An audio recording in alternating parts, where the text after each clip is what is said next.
नमस्कार बंधुरा स्मृतिरेखास क्रिएशने आपनादेर सबाइके स्वागत जानाई। आज आमी आपनादेर साथे सम्पूर्ण निरामिष घुगनिर रेसिपि शेयर करब। घुगनी किन्तु आमरा रुटी लुचि परोटार साथे खेते पछंद करी, मुड़ी दिए खेतेও किन्तु भीषणই भालो लागे। आबार अनेके घुगनी शुधु खेतेও भालोबाशे। घुगनी अनेक रकम भावे अनेके खेते पछंद करे। আমি আজ এই নিরামিষ ঘুগনি বাড়িতে কিভাবে বানিয়েছি সেটাই আপনাদের সাথে শেয়ার করতে এসেছি।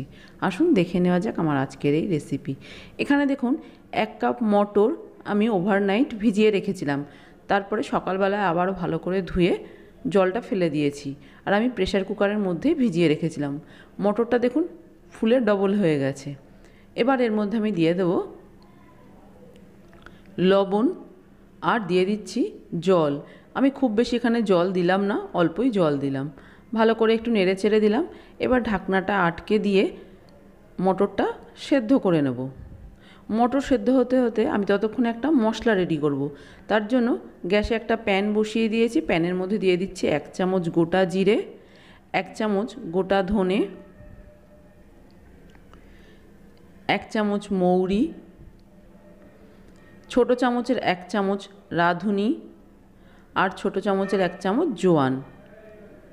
দিয়ে দিচ্ছি তেজপাতা, শুকনো লঙ্কা আর দিয়ে দেব গোটা গরম মশলা, দারচিনি, এলাচ দিলাম 2টো আর দিয়ে দিচ্ছি লবঙ্গ।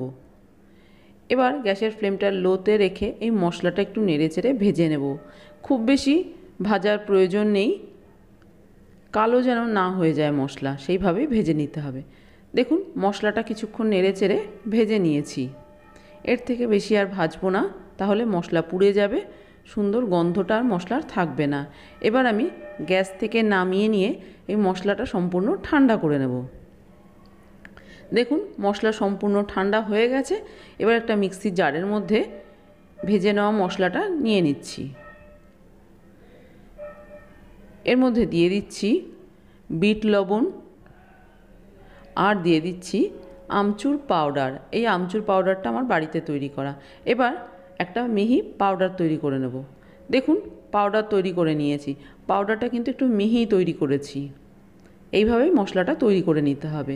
আপনারা চাইলে এই মশলা বেশি করে তৈরি করে রেখে দিতে পারেন। এদিকে দেখুন মটরও সেদ্ধ হয়ে গেছে। প্রেসার কুকার থেকে সম্পূর্ণ প্রেসার বেরিয়ে গেছে। এবার আমি ঢাকনাটা খুলে দেখে নেব মটরটা ঠিকঠাক সেদ্ধ হয়েছে কিনা। দেখুন মটরগুলো কিন্তু গোটা গোটাই আছে, গলে যায়নি। আর আমি দেখিয়ে দিচ্ছি সেদ্ধটা কীরকম হয়েছে। দেখুন একদম ঠিকঠাক সেদ্ধ হয়েছে। একটু চাপ দিতে কিন্তু মটর গলে যাচ্ছে। এইভাবেই আমি মটরটা সেদ্ধ করতে চাইছিলাম। আর একটা মশলা রেডি করব। তার জন্য মিক্সির জারের মধ্যে দিয়ে দেব আদা কুচি, দিয়ে দিচ্ছি কাঁচা লঙ্কা। ঝালটা অবশ্যই নিজেদের স্বাদ অনুযায়ী দেবেন। আর এখানে আপনারা লঙ্কার গুঁড়োও ব্যবহার করতে পারেন। আমি কাঁচা লঙ্কা দিয়েই রান্নাটা করব। আর দিয়ে দিচ্ছি একটা টমেটো। এবার এই সব কিছু একটা পেস্ট তৈরি করে নেব। মশলা রেডি হয়ে গেছে। এবার রান্নাটা শুরু করার জন্য গ্যাসে একটা কড়াই বসিয়ে দিয়ে দিচ্ছি সর্ষের তেল। রান্নাটা কিন্তু আমি সর্ষের তেলেই করছি। তেল ভালো মতো গরম হয়ে যাওয়ার পর প্রথমেই কিছু নারকেল ভেজে নিচ্ছি। নিরামিষ ঘুগনিতে কিন্তু নারকেল দিলে খেতে বেশ ভালো লাগে। দেখুন নারকেলটা একটু লাল করে ভেজে নিয়েছি, আর ভাজার দরকার নেই। এবার এই নারকেলটা একটা অন্য প্লেটে তুলে নিচ্ছি। এই তেলের মধ্যেই দিয়ে দেব ডুমো করে কেটে রাখা আলু।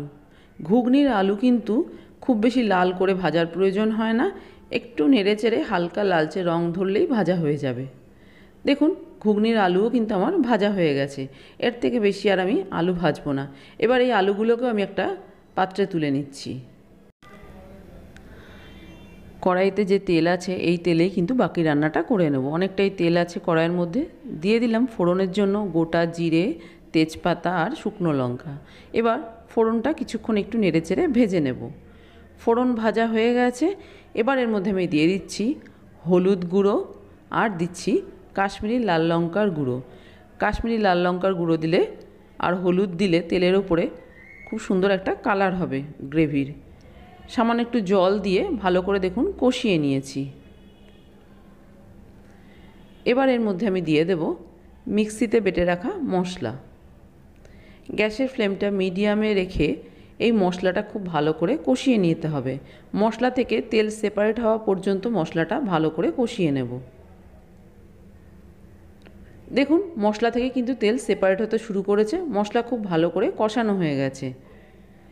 এবার গুঁড়ো মশলা দিয়ে দিচ্ছি, দিয়ে দিলাম জিরে গুঁড়ো, ধনে গুঁড়ো, দিয়ে দিচ্ছি হিং।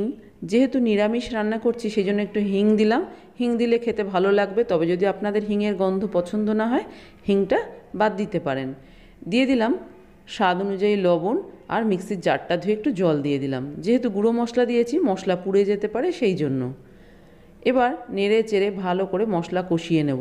আপনারা চাইলে ঢাকা চাপা দিয়েও কিন্তু মশলাটা ভালো করে কষিয়ে নিতে পারেন। দেখুন মশলা থেকে তেল বেরোতে শুরু করেছে। এবার এর মধ্যে ভেজে নেওয়া আলু এবং নারকেলটা দিয়ে দিলাম। আলু আর নারকেল দিয়ে কিছুক্ষণ একটু কষিয়ে নিয়েছি। দিয়ে দিলাম চিনি। নিরামিষ রান্না চিনি দিলে খেতে বেশ ভালো লাগে, তবে যদি আপনাদের চিনি খেতে অপছন্দ হয় সেক্ষেত্রে চিনিটা আপনারা বাদ দিতে পারেন। ভালো করে সব কিছু কষিয়ে নেওয়ার পর সেদ্ধ করে রাখা মটরটা দিয়ে দিলাম।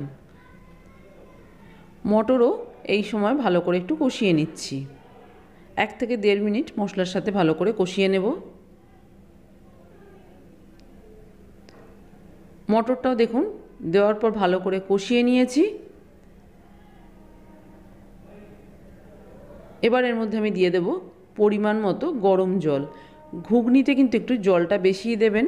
ঘুগনি যত ঠান্ডা হবে তত কিন্তু ঘন হয়ে যাবে, সেই জন্য জলের পরিমাণটা একটু বেশি দিতে হবে।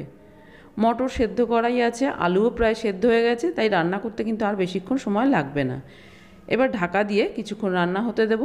দেখুন কিছুক্ষণ ঢাকা দিয়ে রান্না করে নিয়েছি।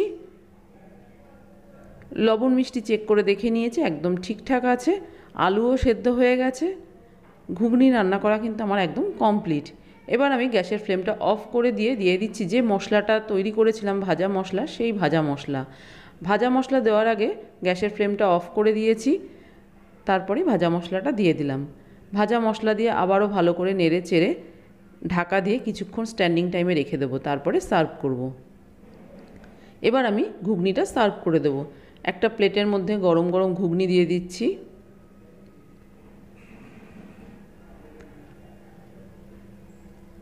দিয়ে দেব ওপর থেকে কাঁচা লঙ্কা কুচি। আপনারা যদি পেঁয়াজ দিয়ে রান্না করেন তাহলে ওপর থেকে একটু পেঁয়াজ কুচিও দিয়ে দেবেন, খেতে ভালো লাগবে। ভাজা মশলাটা আবারও ওপর থেকে একটু দিয়ে দিলাম, আর দিয়ে দিচ্ছি ঝুরি ভাজা। আপনারা যদি টক পছন্দ করেন তাহলে এখানে তেঁতুল গোলা একটু জলও দিয়ে দেবেন, তাহলে এই ঘুগনি খেতে আরও ভালো লাগবে। আপনাদের কাছে ধনেপাতা থাকলে অবশ্যই ওপর থেকে একটু ধনেপাতা কুচি ছড়িয়ে দেবেন। দিয়ে দিলাম 1 টুকরো নারকেল। ঘুগনি সার্ভ করার জন্য একদম রেডি। তৈরি হয়ে গেছে আমার আজকে নিরামিষ ঘুগনি। খুব সহজে বাড়িতে তৈরি করে নেওয়া যায়, খেতে কিন্তু ভীষণই ভালো লাগে। এইভাবে আপনিও বাড়িতে একবার বানিয়ে দেখতে পারেন, আশা করি আপনাদেরও ভালো লাগবে। আর যদি ভালো লেগে থাকে তাহলে প্লিজ একটা লাইক শেয়ার কমেন্ট করবেন। আর আপনি যদি আমার চ্যানেলের নতুন বন্ধু হয়ে থাকেন তাহলে আপনার কাছে একটাই অনুরোধ, আমার চ্যানেলটা সাবস্ক্রাইব করে আমার পাশে থাকার। আপনারা সবাই খুব ভালো থাকবেন। আপনাদের সাথে আমার আবার দেখা হবে অন্য কোনো নতুন ভিডিওতে, নতুন কোনো রেসিপির সাথে।